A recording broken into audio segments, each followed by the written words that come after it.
Bonjour, j'espère que vous allez bien, c'est Janine et dans cette vidéo, je vais vous parler de où investir en immobilier pour avoir une bonne rentabilité.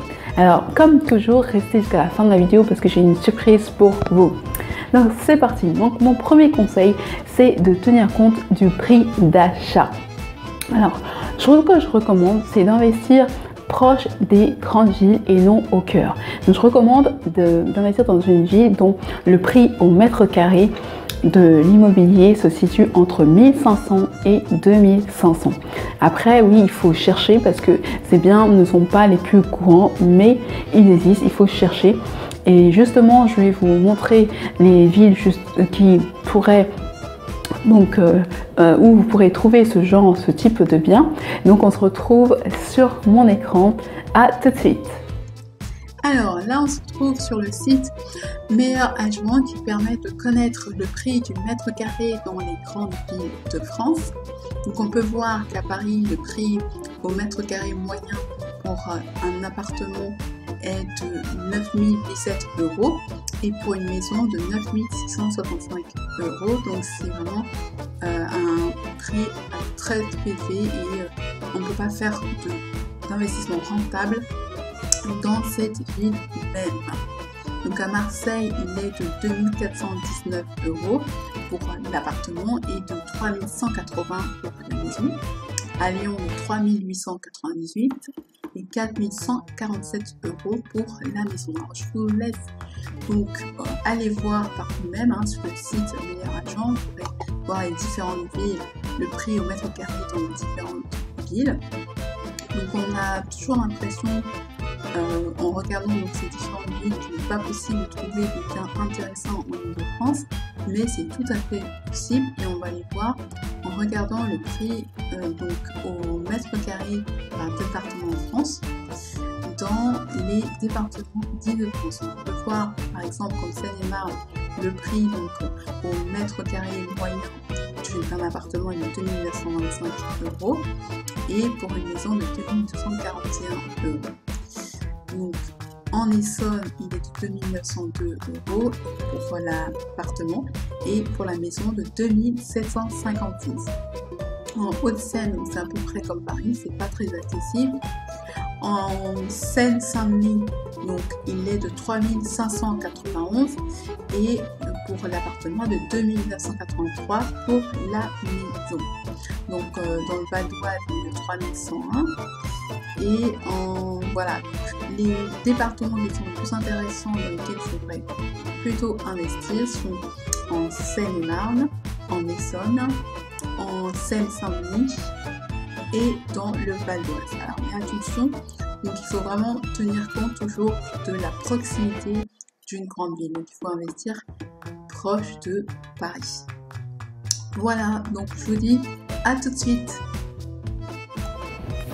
Alors, pour vous aider justement à trouver ce type de ville, je vous recommande de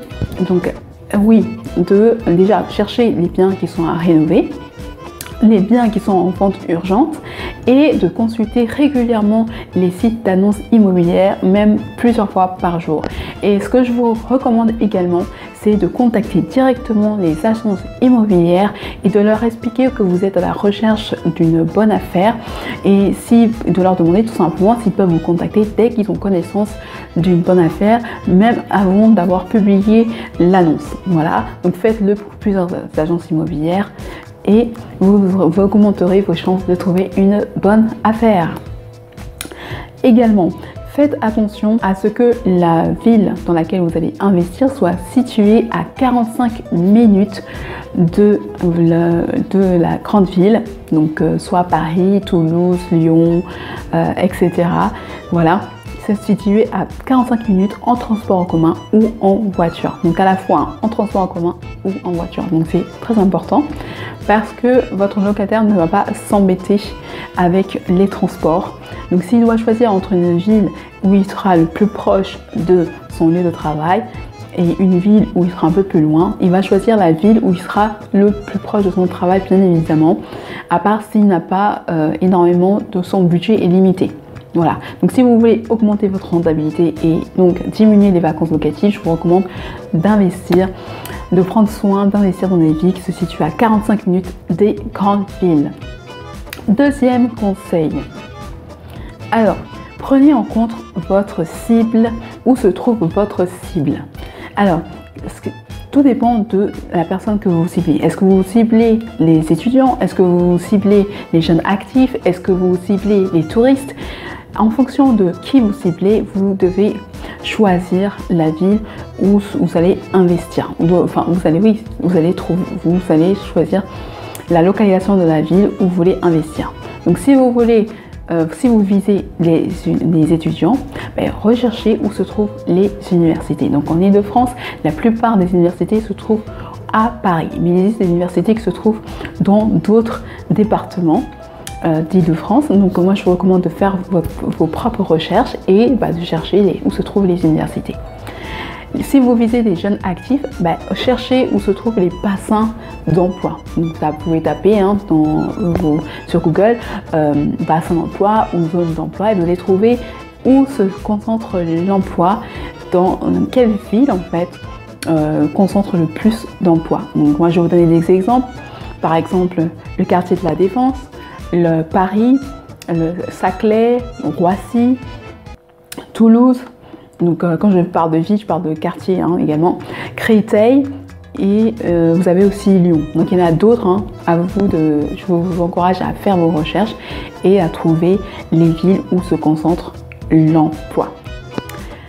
Cherchez également quelles sont les villes touristiques. Donc la plupart des grandes villes sont des villes touristiques, mais il existe également des villes qui sont vraiment touristiques. Cherchez les villes touristiques si vous voulez faire de la location courte durée. Troisième conseil. Alors ce que je vous recommande de faire, c'est de ne pas oublier de vérifier la demande. Donc investissez où il y a de la demande. Donc pour pouvoir vérifier s'il y a de la demande dans la ville dans laquelle vous voulez investir, faites une étude de marché. C'est-à-dire que vous postez une annonce sur Le Bon Coin avec des photos qui appartiennent au domaine public, ou vous vérifiez également, vous pouvez faire les deux. Vous pouvez également aller sur le site Logservice et utiliser le tensiomètre de ce site pour vérifier si la ville dans laquelle vous voulez investir est tendue, si les locataires ont du mal à trouver des logements.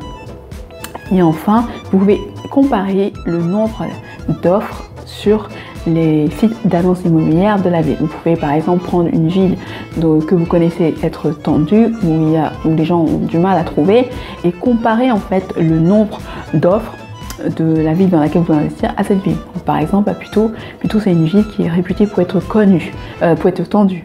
Vous pouvez étudier le nombre d'offres disponibles dans cette ville et comparer à la ville dans laquelle vous voulez investir. Donc ça vous donne une idée de la demande. C'est très important parce que si vous investissez et que vous ne trouvez pas de locataire, ça va être problématique. Mais en faisant ces démarches que je vous conseille de faire, vous serez assuré de trouver des locataires lorsque vous allez investir. Alors, pour vous qui êtes resté jusqu'à la fin de cette vidéo, j'ai un quatrième conseil pour pouvoir vous aider à savoir où investir en immobilier pour une bonne rentabilité. C'est de faire attention aux prévisions. Comment vont évoluer les villes dans les prochaines années. Donc, par exemple, il y a un projet qui s'appelle le projet de Grand Paris, qui consiste à mettre en place de nouvelles lignes de transport pour connecter des villes qui à ce jour ne sont pas connectées aux bassins d'emploi, aux zones d'emploi.